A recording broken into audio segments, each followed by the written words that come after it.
nobody gives you the permission to go out with your family in polygyny but you. So if you sit up and wait for society and the community to say, well, y'all come out now, it's safe, we ain't gonna say nothing crazy, they gonna always have something to say. Because the optics of seeing a man with two women and a bunch of kids it sends people into orbit. They get upset.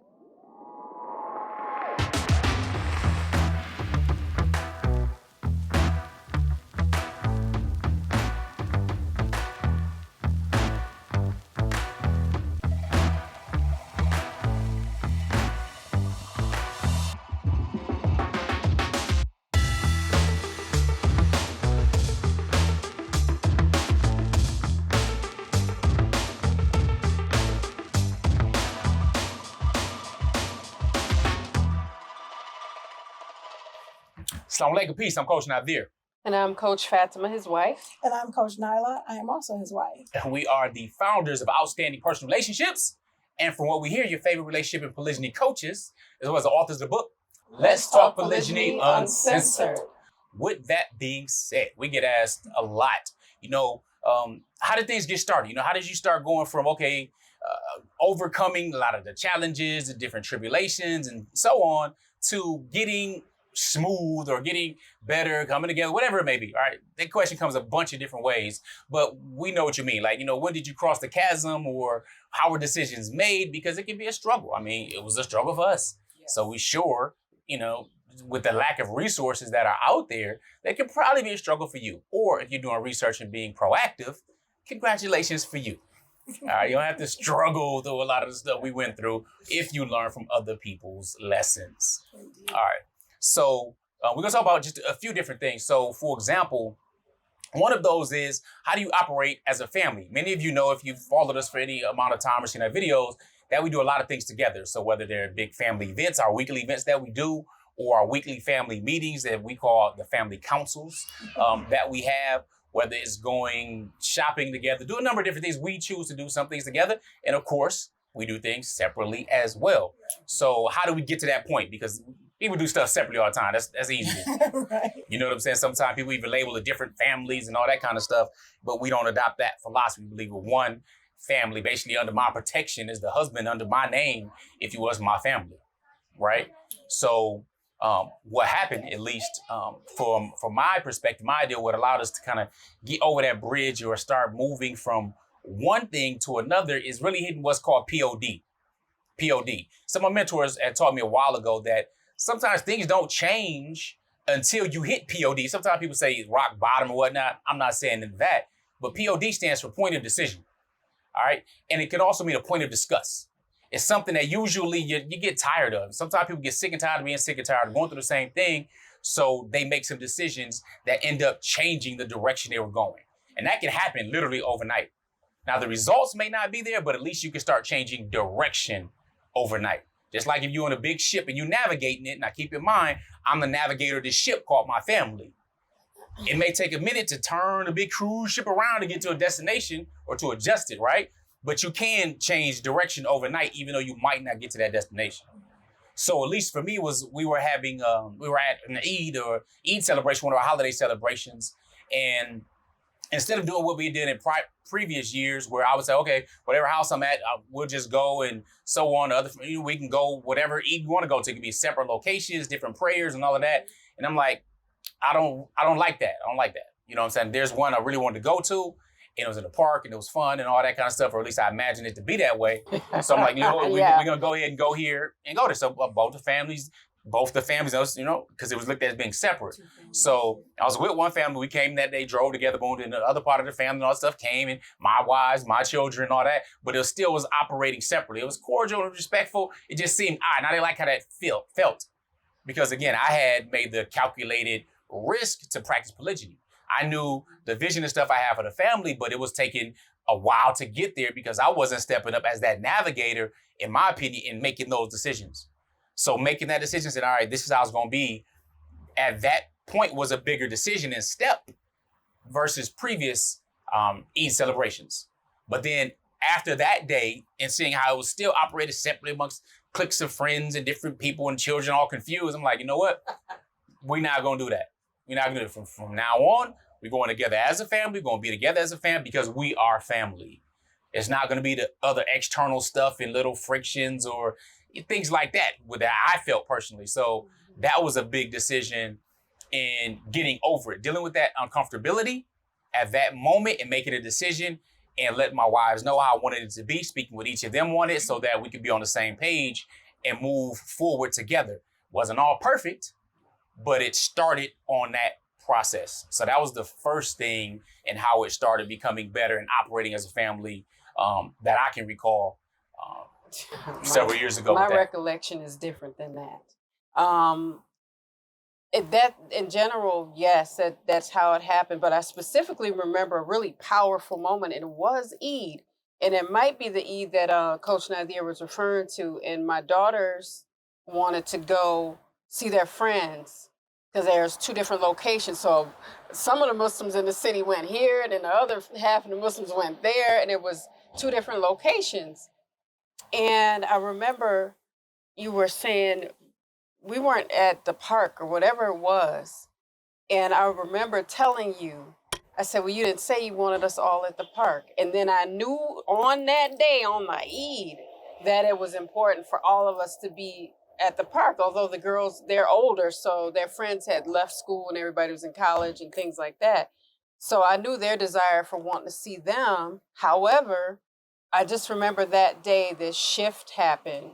And after that day, we were all at the same Eid because it was weighing on Coach Nadir, like he was saying, that it was a separation. Like physically, we weren't at the same park. We weren't at the same Eid. And I was like, you know what? Then this is the moment where we cross the bridge to go, okay, it's more important for us to go to the Eid, be together, and experience it as a family, although we're not all up under each other. There's other people at Eid we're talking to and meeting and seeing and reconnecting with. And then after that specific Eid, when our daughters wanted to go see their friends, they did that after the Eid that we had with family. Now, okay, then we'll go to the other spot, let y'all see your friends. You might not be able to pray with them, but it was more important that we pray as a family at the same place, the same park together, and then the kids, the littles, we call them the littles, could be with one another and see one another. But I remember that day because there was that interaction where we were texting and he was like, I don't like they were at 2 different spots. And I'm like, boom, there it is. He said he don't like it. And it wasn't serving us, our family as a whole. And you could feel the separation. And it was felt among everyone. It wasn't just felt among myself and Coach Nadir, but I knew then, I'm like, this ain't the way to do this. And I'm glad he said it because now he's saying it. Whether I waited for him to say it or not, he needs to be the one to say, look, this ain't gonna work. This is weird. This is not healthy for us. So yeah, I remember that day. I just remember it in a different perspective though. Yeah, I was talking about when I made the decision. So it was prior to the actual, the unity and stuff. You're right. So no doubt. You're right, but we were still separate. We were at the same park, but we were in 2 different areas, and he was bouncing between everybody. Right. After this moment, we all were in the same like general area.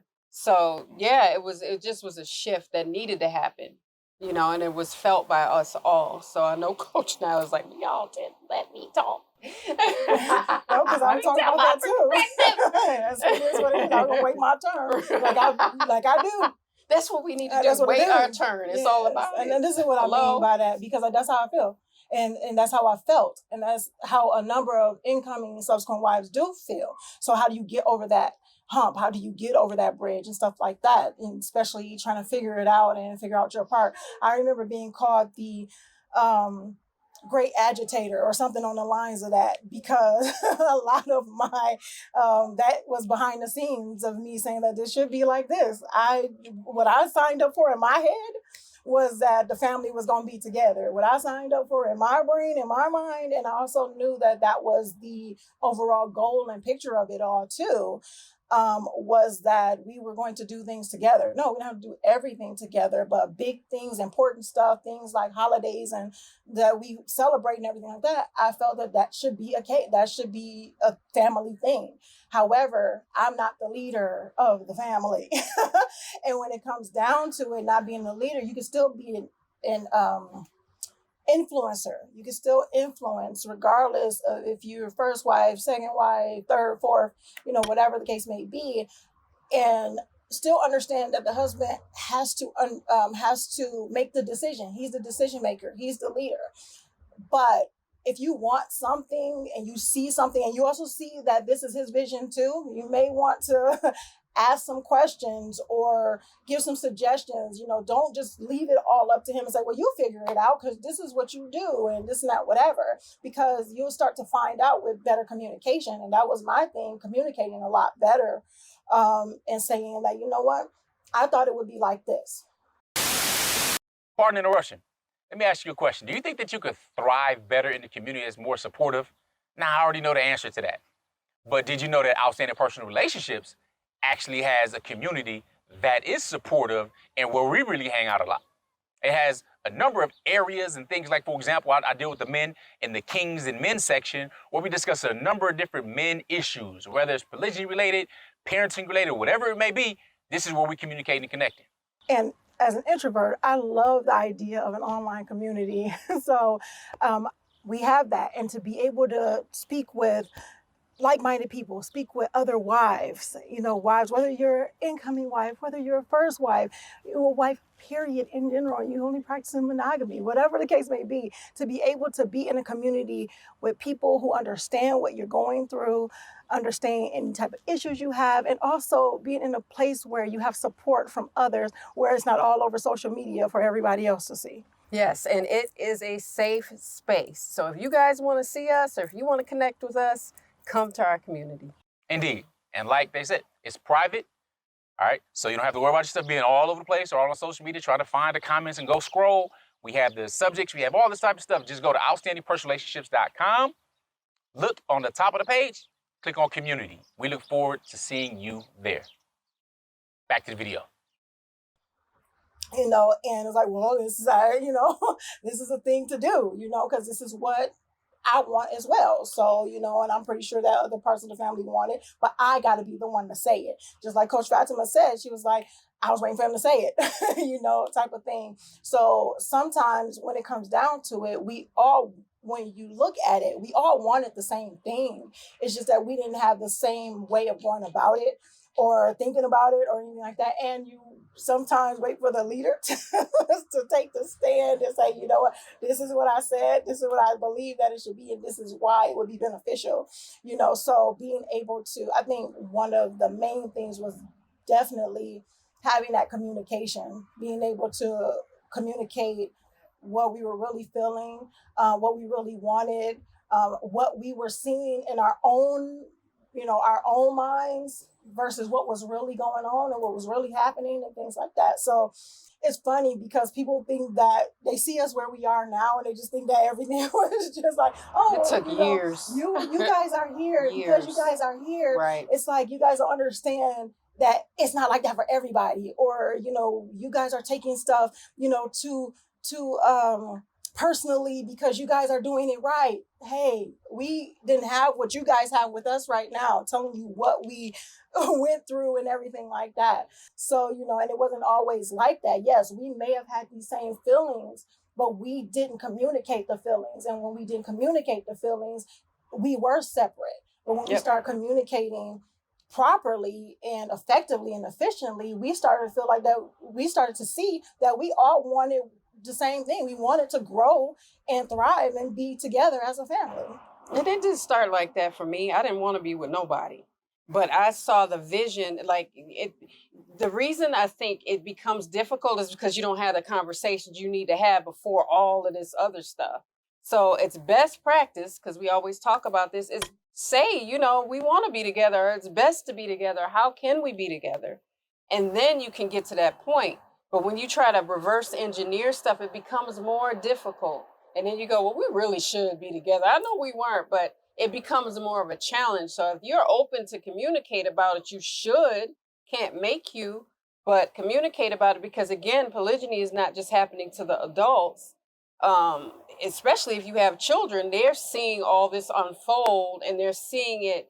They're thinking, I could have planned this trip better than the three of them. You know, we should be together on Eid. Why are we separate? I know for a fact that our daughters had brought up, it was like, oh, just, Abu's not here. We don't see him. It's weird that he's not here for Eid. I'm like, he here for Eid. You go see him at Eid, But it's changing the question that you ask yourself. You might not be used to a specific way, but maybe the best way to do this now is the way we're about to do it. Is to come together. Excuse me, and for clarity, what I was saying is that we all wanted the same thing about being together. When you were talking about the vision, when you start speaking and talking about it, you start to see that the vision is to be together as a family. Not everything ain't gonna be the same, and we might not have the same vision at the beginning. But when you start to have the communication, you talk about it, and you start to see the benefits of it. We all want what's beneficial, and then sometimes we find out what's beneficial is us being together. The point is, it can develop into something that it wasn't before that is beneficial. Don't think because it's not this way year one that it's an impossibility, because that's something that you could see. Nobody gives you the permission to go out with your family in polygyny but you. So if you sit up and wait for society and the community to say, well, y'all come out now, it's safe, we ain't gonna say nothing crazy, they gonna always have something to say. Because the optics of seeing a man with two women and a bunch of kids it sends people into orbit. They get upset.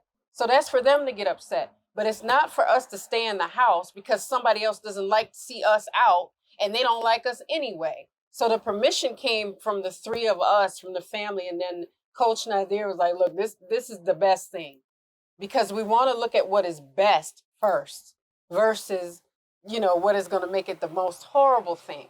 Is that the best you can think of? I like to ask people, well, I don't like it and I hate him and he's this and that. Is that the best thought that you can have about your family, about your husband, about your co-wife? Because sometimes we got to pull it out, because nobody else is gonna give us permission to be seen and in public with our family, but the family. So don't wait unless you know it's a challenge and you must wait and must take some time. But we didn't do this thing where the three of us were like, this will never happen for this family. We just not gonna go out and we're not gonna be together. We thought of ways we could be together and we could go out and celebrate and have family functions and have family fun. So we worked together on that. So if Coach Nadir had the idea, then the two of us weren't in a space where we didn't want to cooperate with the idea or make it harder, because sometimes the man will want to shout from the rooftops. He's in polygyny. He's got a huge family. He wants them to be seen and he wants to go out with them. But if the infighting, from the rooftops, you might not want to. But if the women are going, no, we ain't going to. You didn't get my permission to take us out, and you didn't get my permission. I'm not down for going out, and I'm not going to be seen with her and all this stuff. I think about the trickle-down effect of that. So we were all three very intentional about wanting this to be a healthy experience, even though it was not perfect. It's not going to be perfect. We're people. But we ain't got to make it hard either. Indeed, that's the kind of the crux of the matter is this. As a man, you have to lead your family. All right? So by demonstrating your consistency, by making sure you are leading and demonstrating, that's really the main thing. It's not just wishing or wanting, it's demonstrating. Then you got to take the lead, make decisions. All right? You got to paint the vision and at the same time lead your family to understand based upon what you've already been doing and want to move towards that it benefits everyone. Now, is everybody going to like it? It doesn't matter. If you're the man, you have to lead your family to what you already feel is best because you've already thought it out. Okay? So by doing that, that's part of manhood. You got to think it out. You got to think about strategy. You got to think about future planning. This is what you are supposed to do. And in doing so, if you want your family to operate as one unit, then you got to lead them to do that. All right? If you have children, especially, All right, it's very important. See, we get these stories, and for Muslims in particular, we get these stories in Quran. About 40% of the Quran is made up of stories where we get the lessons from these stories. When we look at Prophet Yusuf or Prophet Joseph, alayhi salam, may peace and blessing be upon him, we see the drama and stuff around his father, right, who had 4 wives. And Prophet Yusuf he was born of a wife that he didn't have the majority of siblings with, except who they say was Benjamin or Benjamin, right? So we look at this, we look at the jealousy and infight, all this type of stuff that's there. We don't know of the situation that wasn't revealed or was necessary or important. But we do know that there was a big polygynous family that was there, right? We do know there was jealousies and stuff that grew to the point of some wanted to kill him, and others like, nah, let's not kill him, let's abandon him and leave him and so on. But we see how Allah Ta'ala made things turn around for what's best. Nevertheless, we can take the lessons from these stories, and you still have to be a man and demonstrate that leadership and move forward for the best with your family. Now, I knew, like, where we are right now, I already had a vision of this back years and years ago. All right? I knew this. I had the stuff I was looking at my journal from 2016 on how we introduced ourselves in making these videos that we didn't start till a few years later. You know what I'm saying? So I had the vision, but you got to have it. You have to cultivate, you got to plant, you got to cultivate, and then you harvest. You got to plant, cultivate, and harvest these new ideas and new things and so on, but you got to cultivate. That's that one part. Then you got to harvest. Sometimes the harvest be messed up by the storms and elements you can't control. But for the things you can control, work on that well, pray on it, be with the fam, and prayerfully, you'll be able to get over that bridge sooner and quicker and be realizing more fulfillment and happiness with the same amount of time that we have, because our date that we're going to leave this life is already determined. So we can decide to stretch it out and have smaller time where we want it to be, or we can try to get there as quickly and smoothly as possible by being intentional and being aligned with our values. So prayerfully, that helps you out with that part. And we'll let you know some more how it started, like family meetings and so on that we do, so that you can also get a picture of that. All right? Because you've asked for it, we're going to give it to you. We'll give it to you. Anything else? No? All right, cool. This is what we want you to do.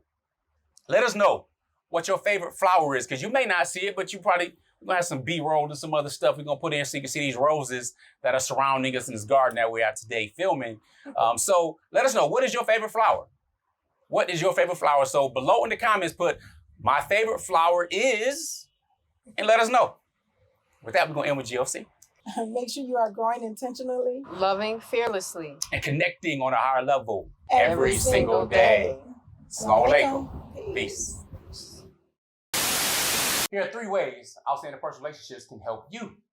Make sure you guys are following us on our social medias at Outstanding Personal Relationships on YouTube and Facebook, and on IG at Outstanding Relationships.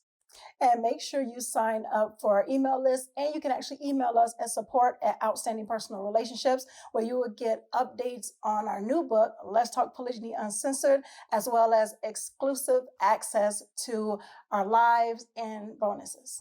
Absolutely. If you're looking for more polygyny education, make sure you visit polygamymasterclass.com. Now, if you're looking for coaching or counseling with either Coach Fatima or Coach Nyla, you can find them at. Make sure you visit me at CoachFatima.com. And myself at CoachNyla.com. That's how we can help you. Assalamu alaikum. Peace. Peace.